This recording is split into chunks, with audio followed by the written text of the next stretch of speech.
Maar ek het 'n tuiswedstryd vir die Sharks teen Saracens. Hulle het 'n tuiswedstryd en 'n tuiswen dringend nodig.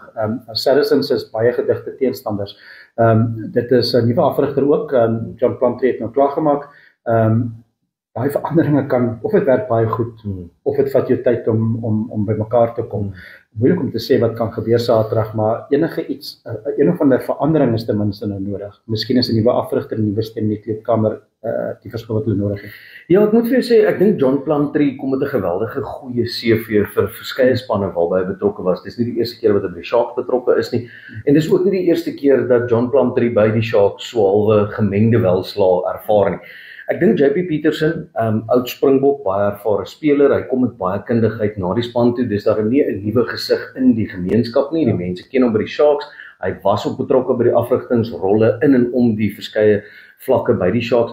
So ek dink dit is soos jy sê, miskien kom 'n nuwe uitkyk dalk op die regte tyd vir die Sharks, want dit is wat nodig is. Ja, en hulle het die spelers, hulle diepte, hulle het verskeie Springbokke in die span. Miskien die tuisveld speel, so kundig is dit meeste van die tyd die geval, maar hulle is een wen weg om die momentum weer te draai. Maar as hulle Saterdag gaan swaar kry, dan gaan dit 'n lang seisoen raak. Want dan het jy nie eintlik vreeslik baie om op terug te val nie. Ja, en ek dink vir altyd 'n span soos Saracens, soos jy sê, jy is daai een wen weg van jou hele seisoen draai.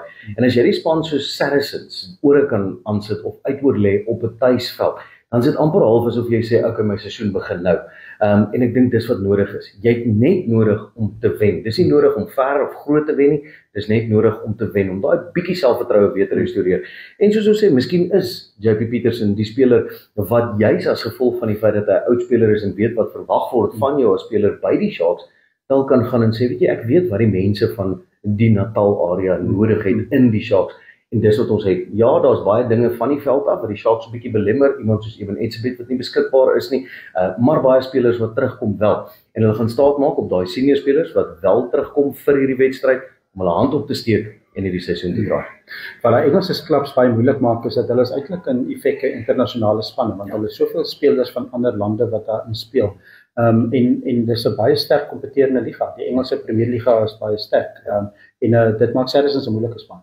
Ja, definitief. En Saracens is daai een Engelse span wat almal eintlik al dophou. Dis amper die Leinster span van Engeland. Dit is daai bestendige span, 'n span wat weet hoe om trofees te wen, 'n span wat geweldig ervare is, soos jy sê, met geweldig baie internasionale sterre wat deel is van hierdie groter prentjie van die Saracens. En ek dink daar's ook baie Suid-Afrikaanse wortels by Saracens. As ons kyk hoeveel oud Suid-Afrikaanse spelers het al by Saracens gaan draai. Dit is 'n span wat vir Suid-Afrika ook baie na in die hart is. 'n Span wat Durban toe sal kom en sal voel, weet jy wat, ons is nie heeltemal so ver weg van die huis af nie.